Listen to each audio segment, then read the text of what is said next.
오늘은 우리 70문도 전도대 또 헌신 예배로 드립니다.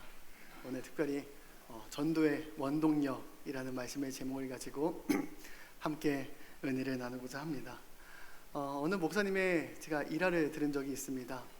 한 목사님께서 어제 교회에서 1부, 2부, 3부 예배를 다 인도하시고 마치고 나서 이제 부흥회를 인도하시기 위해서 이제 부산으로 내려가는 새마을 기차를 타게 되었습니다.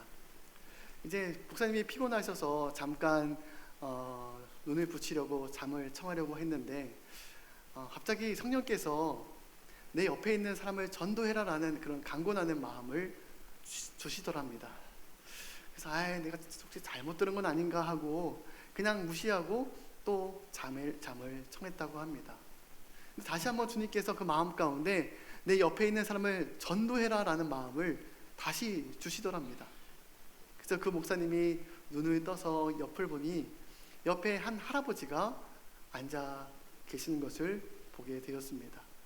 그래서 목사님이 제가 어디 교회 목사인데 우리 어르신 어떻게 예수님 믿으세요?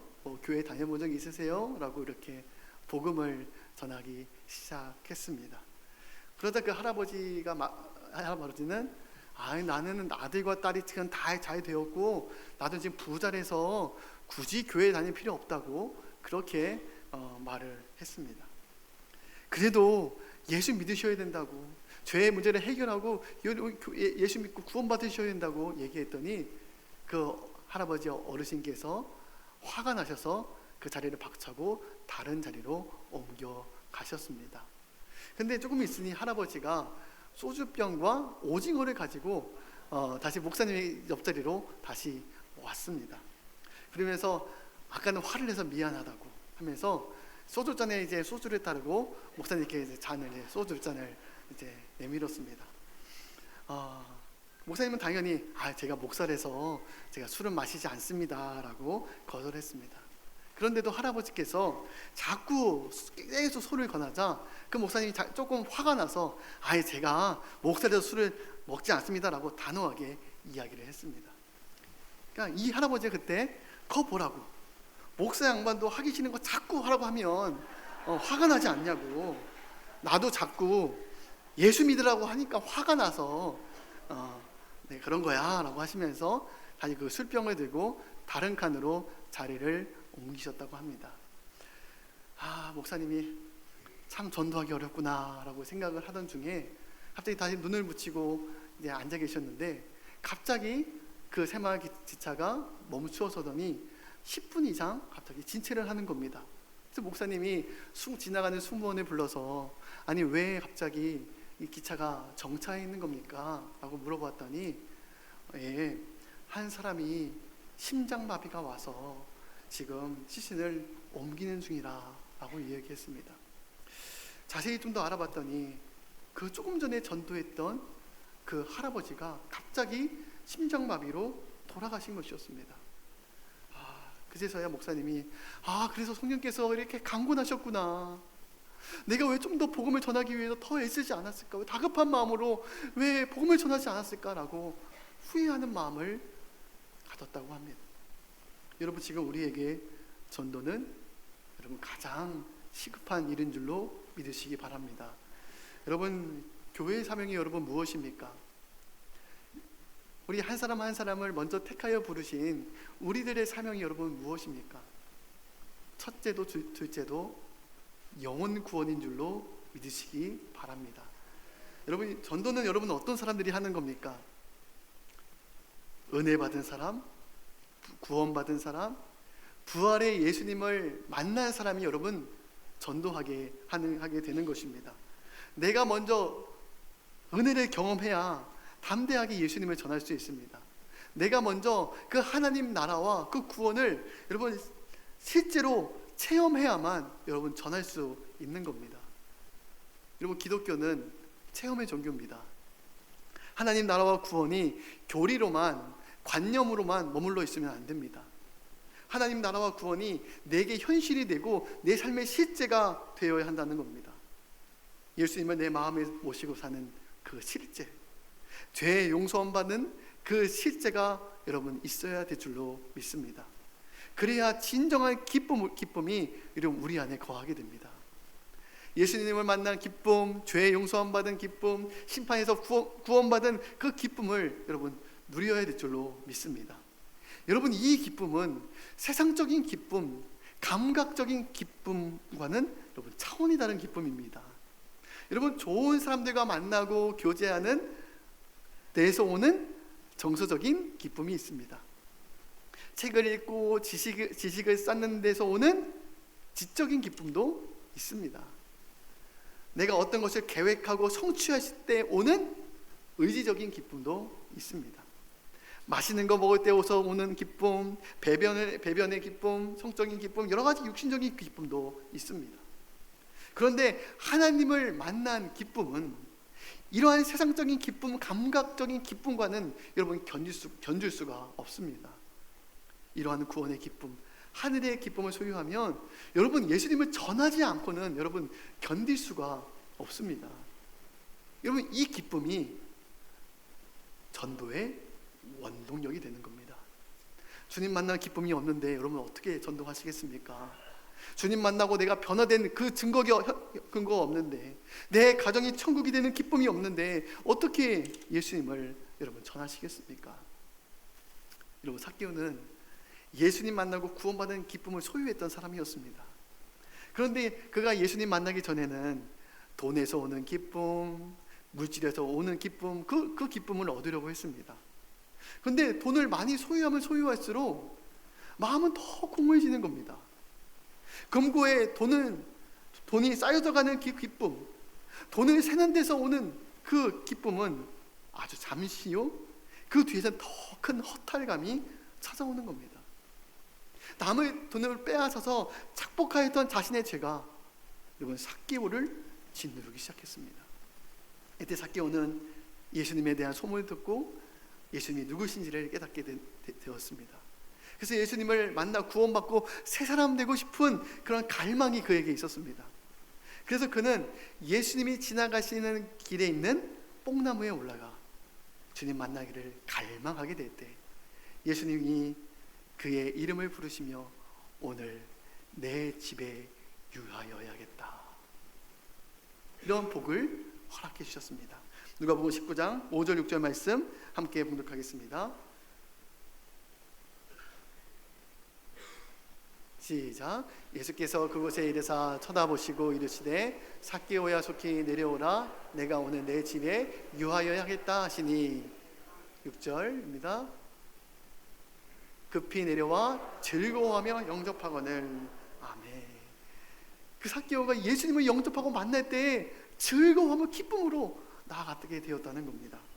예수님 만나고 죄를 회개하여 온 가족이 구원받는 놀라운 축복을 누리게 되었습니다. 이 삭개오는 말할 수 없는 그 기쁨으로 충만해졌습니다. 세상에 줄 수 없는 그 기쁨을 누리게 되었습니다. 여러분, 그 구원의 기쁨을 삭개오는 자기 혼자만 소유하는 것이 아니라 자신의 돈을 가난한 사람들에게 나누어주며 또 남의 것을 속여 빼앗은 돈을 4배로 되갚으며 만나는 사람들에게 예수를 전했습니다. 구원받은 은혜를 나누었습니다. 이러한 구원의 기쁨이 있어야 여러분 전도할 수 있습니다. 그런데 때로는 여러분 전도하러 나올 때 항상 기쁘십니까? 우리 70분 전도대원들이 화요일마다 나오는데 항상 기쁨으로 대부분 나오신 줄로 믿습니다. 근데 때로는 전도하러 나오기 싫을 때도 있습니다. 왜냐하면 전도하는 것을 누가 가장 싫어할까요? 전도는 죄에서 종로로 타고 있는 이들, 마귀에 속하여 죄에 다스림 받고 있는 자녀들을 하나님의 자녀로 도로 되찾아오는 것이기 때문에 마귀가 가장 싫어하는 겁니다.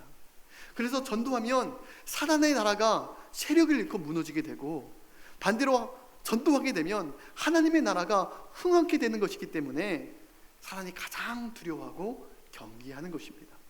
그렇게 성도들이 전도로 나올 때 마귀가 가만두지 않습니다. 많은 영적인 방해와 싸움들이 있습니다. 때로는 전도로 가기 싫을 때도 있습니다. 귀찮을 때도 있습니다. 오늘은 왠지 몸이 무겁고 힘들어서 가고 싶지 않을 때도 있습니다. 그래서 여러분, 그러면 어떻게 해야 될까요? 그냥 내 마음 가는 대로 전도하러 나온 곳에 멈춰야 될까요? 오늘은 전도하는 내 마음이 전도할 마음이 아니야.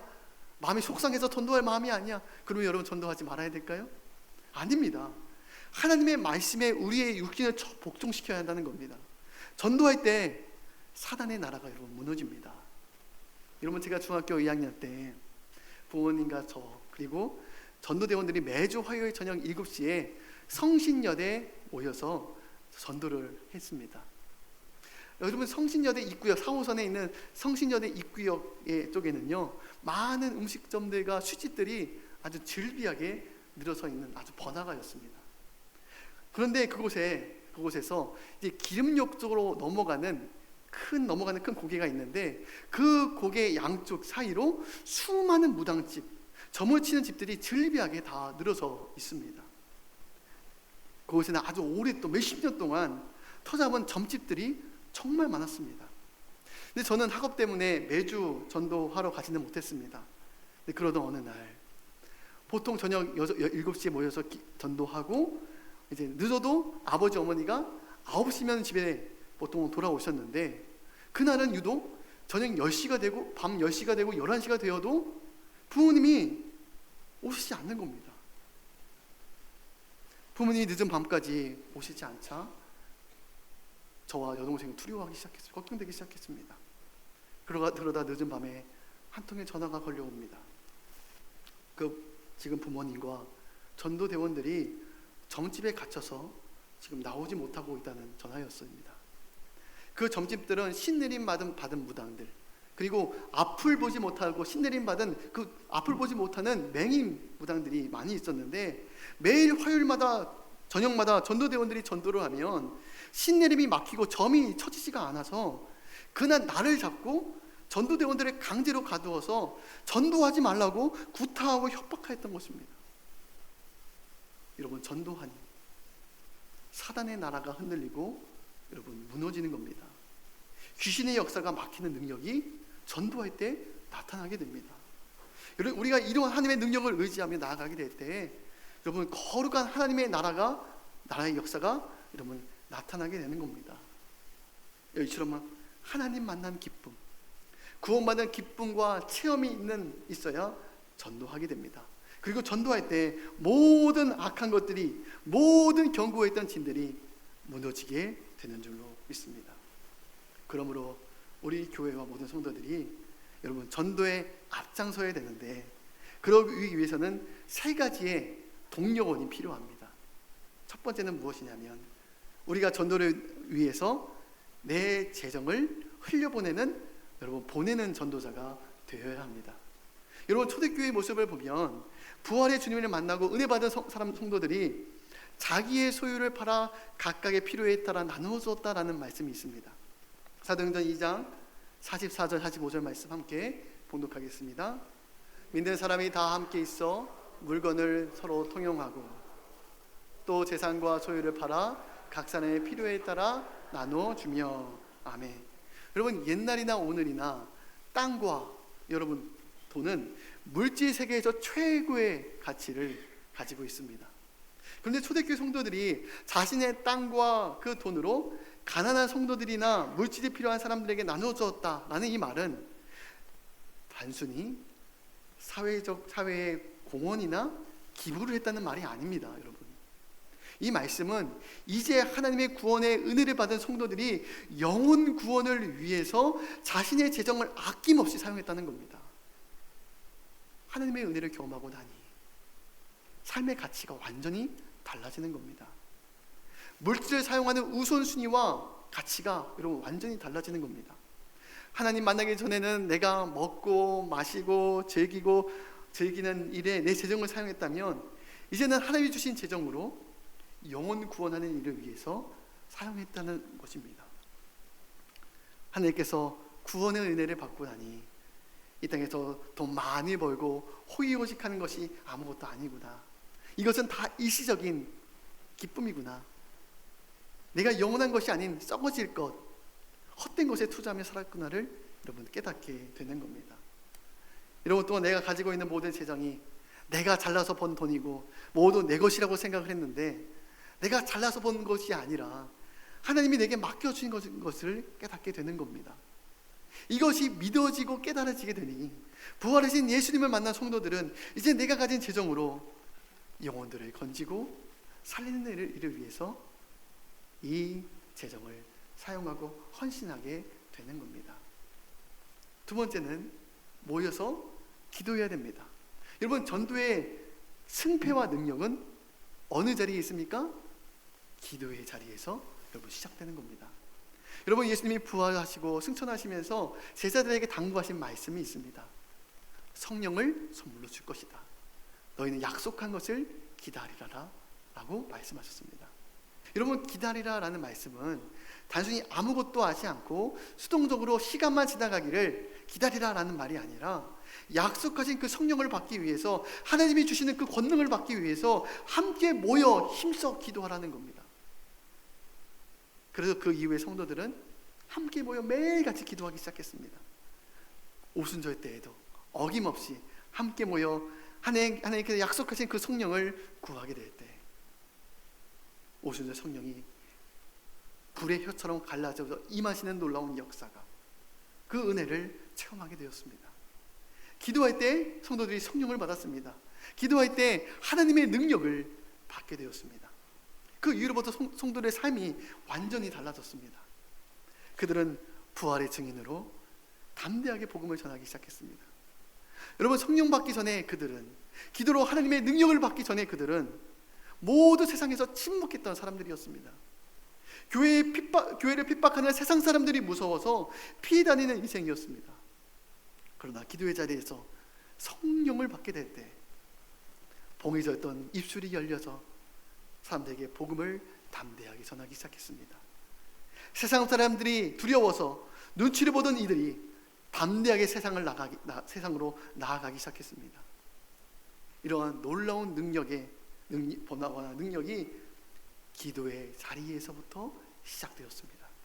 그렇기 때문에 기도는 항상 기도의 자리에서 모든 승패가 결정나게 된다는 겁니다. 여러분, 복음서의 말씀에 보면 예수님, 그리고 베드로와 야고보, 요한, 이 예수님이 3명의 제자를 데리고 높은 산으로 올라가셨습니다. 그곳에서 예수님은 영광스러운 모습으로 변화되셨습니다. 예수님의 몸과 옷이 빛처럼 광채를 내는 존재로 신령한 모습으로 변화되었습니다. 또한 예수님이 모세와 엘리야 선지자와 함께 대화 나누시는 모습을 제자들이 목격했습니다. 이렇게 예수님과 3명의 제자들이 변화산에 있을 때 한 귀신 들려 말 못하는 아이의 부모가 남은 제자들에게 찾아와서 내 아이의 병을 고쳐달라고 간곡하게 청하였습니다. 그런데 제자들은 능히 귀신들을 쫓아내지 못하였고 아이의 병을 고쳐내지 못했습니다. 철저하게 실패를 경험했습니다. 그러던 중에 예수님이 변화산에서 내려오게 되었습니다. 그때 당시 귀신 들려 말 못하는 아이의 부모가 예수님 앞에 나와 간곡하게 요청합니다. 주님, 내 아들을 불쌍히 여겨주셔서 고쳐 주옵소서. 제가 당신의 제자들에게 내 아이의 병을 고쳐달라고 요청하였으나 능히 고치지 못했습니다. 그때 예수님이 이 아이의 안에 역사하고 있는 악한 귀신을 꾸짖어 내쫓게 될 때 단번에 이 아이에게서 귀신이 떠나가고 깨끗하게 고쳐지는 은혜를 받게 되었습니다. 이 아이의 부모가 돌아가고 나서 남은 제자들이 예수님께 조용히 찾아와서 물었습니다. 왜 저희는 예수님처럼 이러한 역사가 나타나지 않는 겁니까? 왜 저희는 귀신을 쫓아내지 못한 것입니까? 여러분, 그때 예수님이 제자들에게 하신 말씀이 무엇입니까? 마가복음 9장 29절 말씀 함께 봉독하겠습니다. 이르시되 기도 외에 다른 것으로는 이런 종주가 나갈 수 없느니라 하시니라. 아멘. 기도 외에는 이런 종주가 나갈 수 없다라고 주님께서 말씀하셨습니다. 이것은 우리에게 무엇을 말씀해 주고 쓰는 겁니까? 기도의 자리에서 영적인 승패가 결정나게 된다는 겁니다. 영적인 삶에서 승리할 수 있는 비결이 이 기도의 자리에 있다는 겁니다. 반대로 기도하지 않으면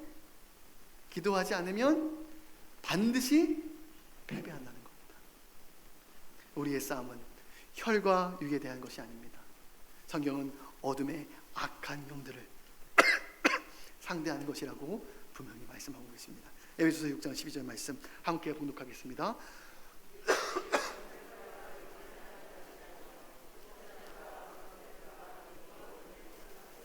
하늘에 있는 악한 영들을 상대합니다. 여러분, 그러므로 전도의 중요한 원동력과 승패는 바로 기도라는 겁니다. 여러분, 70문도 전도대원들이 화요일마다 여러분 전도하고 있는데, 여러분 우리 성도들의 중보 기도가 여러분 필요합니다. 어떤 분들이 이렇게 말씀하실지 모릅니다. 제가 이제는 나이가 많아 연로해져서 무릎이 아파서 제대로 거동할 수가 없습니다. 밖에 걸어다니면서 사람들을 만나 전도할 수가 없습니다. 여러분, 그럼에도 불구하고 우리는 전도 사역에 동참할 수 있습니다. 전도대원들이 복음 전하기 위해 밖을 나갈 때, 전도대원들이 영적인 싸움의 최전방에서 복음을 전할 때 영적으로 받쳐줄, 중보기도로 도울 기도의 용사들이 여러분 필요합니다. 왜냐하면 영적인 싸움은 전도의 승패가 여러분 기도에 달려있기 때문입니다. 여러분, 이 영적인 싸움의 원리와 승리의 비결이 여러분 출애굽기의 말씀에 여러분 기록되어져 있지 않습니까? 출애굽한 이스라엘 백성들이 광야를 지날 때 아말렉 민족이 이스라엘을 대항해서 맞서 싸워 전쟁이 벌어지게 되었습니다. 여러분, 이 싸움은 눈에 보이지 않는 영적인 싸움이었습니다. 이 영적인 싸움이 시작되게 될 때 이스라엘은 어떠한 그룹으로 나뉘어져 이 전쟁을 여러분 치루었습니까? 모세를 중심으로 한 영적인 동역자들은 높은 산에 올라가서 아말렉과 맞서 싸우고 있는 백성들을 위해서 기도했습니다. 또 다른 그룹은 여호수아를 중심으로 무기를 들고 아말렉과 최전방에서 여러분 맞서 싸웠습니다. 여기서 최전방에서 실질적으로 부딪혀 전투를 하는 사람들은 직접 복음을 전하는 전도자로 볼 수 있습니다. 그리고 이 전도자들의 뒤에서 지원하고 돕는 이들이 바로 모세와 함께하고 있는 중보 기도자들이었습니다. 성경은 모세와 함께 기도로 도운 이 중보 기도자들의 기도로 이 전쟁에서 승리할 수 있었다고 말씀하고 있습니다. 여러분, 이 전쟁의 승패는 무엇에 달려 있습니까? 어떤 무기를 갖고 있느냐에 달려 있었습니까? 아니면 어떤 전쟁 전략이나 군사 훈련 숙련도에 달려 있었습니까? 아니었습니다. 이 전쟁의 승패는 중보 기도에 달려 있었습니다. 모세가 손을 들고 기도하면 이스라엘이 승기를 잡고 승리해 나가고, 모세가 손을 내리고 기도를 쉬면 오히려 아말렉이 승기를 잡고 전세가 역전되는 것이었습니다. 출애굽기 17장 11절 말씀 함께 봉독하겠습니다. 모세가 손을 들면 이스라엘이 이기고 손을 내리면 아말렉이 이기더니, 이처럼 중보 기도가 영적인 전쟁의 승패를 좌우하는 가장 중요한 요소라는 겁니다. 마지막으로 세 번째, 우리는 복음을 들고 나가는 전도자가 되어야 됩니다. 여러분, 우리가 나가서 직접 입을 열어 복음을 전하지 않으면 세상 사람들은 들을 길이 없습니다. 복음, 구원을 주시는 그 복된 소식을 여러분 알지 못합니다. 여러분, 우리 가정에서도 여러분 마찬가지이지 않습니까? 아무리 마음으로 배우자와 자녀를 여러분 사랑한다고 해도, 아무리 마음속으로 내 가족들을 아낀다고 해도 입을 열어서 수시로 사랑한다고 말하지 않으면, 매일매일 뜨겁게 사랑으로 안아주지 않으면 그 사랑이 제대로 잘 전해지지 않는다는 겁니다. 마찬가지로 우리는 입을 열어 복음을 전해야지만 하나님이 우리를 얼마나 사랑하시는지를 알 수 있게 되는 겁니다. 여러분, 우리의 입술로 하나님의 말씀을 선포하게 될 때 그 말씀의 능력이 나타납니다. 복음에 하나님 나라의 권세가 있습니다. 이 하나님이 태초에 말씀으로 모든 것들을 창조하셨듯이 우리가 하나님의 말씀을 선포하고 그 말씀을 통해 하면, 그 말씀을 통해 한 영혼이 복음 안에서 굴복되어지고 변화되는 놀라운 역사가 나타나게 되는 겁니다. 그렇기 때문에 여러분, 담대히 나가 복음을 전하십시오. 복음을 받고 안 받고는 그 사람의 몫입니다. 우리는 무시로 나가서 여러분 씨를 뿌려야 됩니다. 계속 전도하며 그 삶의 문을 여러분 두드리시기 바랍니다. 그러면 마침내 때가 찰 때가 있을 겁니다.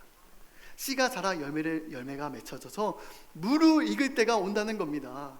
그 날을 기대하면서 무시로 여러분 전도하십시오.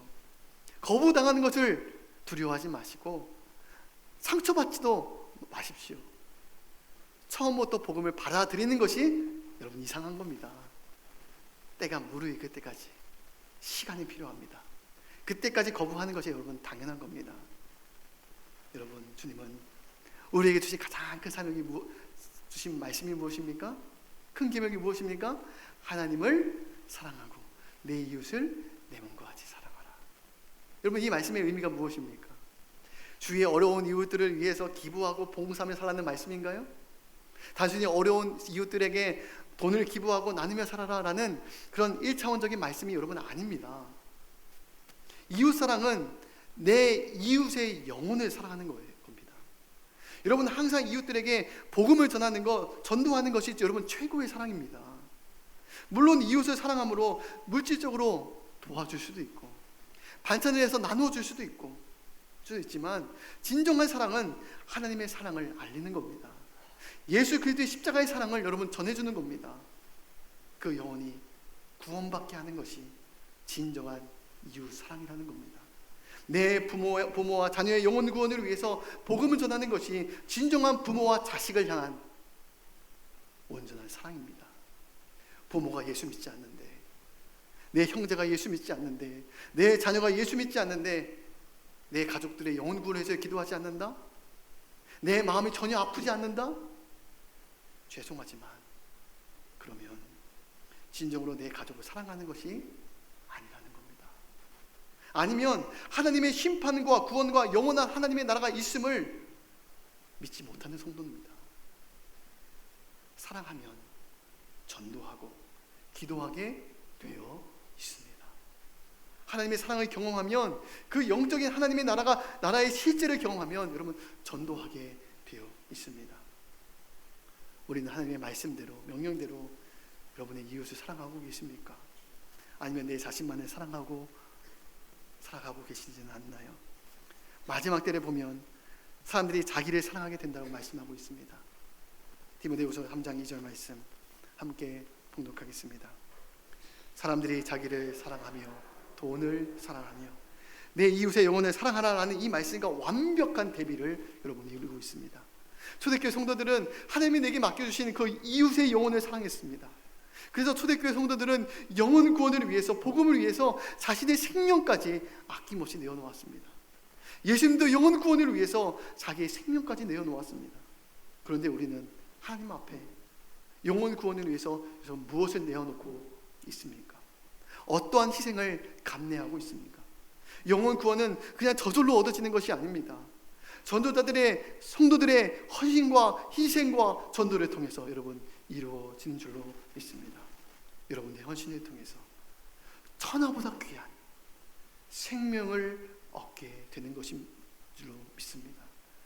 우리 교회의 사명, 우리 모두 움직이는 교회의 사명은 바로 영혼 구원인 줄로 믿습니다. 전도하는 것인 줄로 믿습니다. 이 전도의 사명은 여러분 전도대원들 일부에게만 맡겨주신 사명이 아닙니다. 우리 온 교회 모든 성도들에게 동일하게 주신 여러분 사명인 줄로 믿으시기 바랍니다. 때로는 제가 전도대에 나갈 수 있는 상황이 아닙니다. 제가 직장에 나가야 되고 학교도 가야 되고 내가 그렇게 나가지 못하지만 여러분 아까 얘기했던 것처럼 보내는 전도자가 될 수 있습니다. 내게 주신 초대교인들이 자신의 물질을 가지고 영혼 구원을 위해서 아낌없이 희생했던 것처럼 비록 전도의 자리에 나오지 못하지만 내가 물질로 전도 물품을 위해서 헌신할 수도 있습니다. 아니면 제가 연로해져서 제가 나가서 움직이며 전도하기는 힘이 듭니다. 그러면 교회 전도대 나와서 기도로 여러분 중보 기도로 전도를 사역을 도울 수 있습니다. 여러분. 아니면 주님께서 힘을 주시고 능력 주시면 함께 나와서 전도할 때 힘을 더해 주시기를 바랍니다. 이 세 가지, 보내는 전도자, 중보 기도하는 전도자, 직접 나가서 전도하는 전도자, 이 세 가지가 아름답게 균형 잡혀 전도가 이루어지게 될 때 우리 도합교회 전도대가 더욱더 힘을 얻고 날마다 부흥의 놀라운 역사를 경험하게 하실 줄로 믿으시기 바랍니다. 이것이 교회의 사명입니다. 교회에 세운 목적과 방향을 여러분이 잃어버리면 여러분 교회가 방향을 잃어버린 배와 같이 표류하게 되고 교회가 어지러워집니다. 그러나 교회가 전도의 사명, 선교의 사명을 감당하고 온 교회들이 마음을 다하고 정진하며 나아가게 될 때 우리 교회가 든든하게 복음 가운데 세워지고 날마다 복음의 사명을 위해서 교회가 하나 되고 더 뜨겁게 부흥하게 될 줄로 믿습니다. 우리가 이 사명 잃어버리지 말고 누구 전도대원들 일부만의 전도의 사역이 아니라 우리 온 성도들이 함께 전도의 힘을 다하는 저와 여러분 되시기를 주님의 이름으로 축복합니다. 우리 찬양하고 우리 함께 통성으로 기도하겠습니다.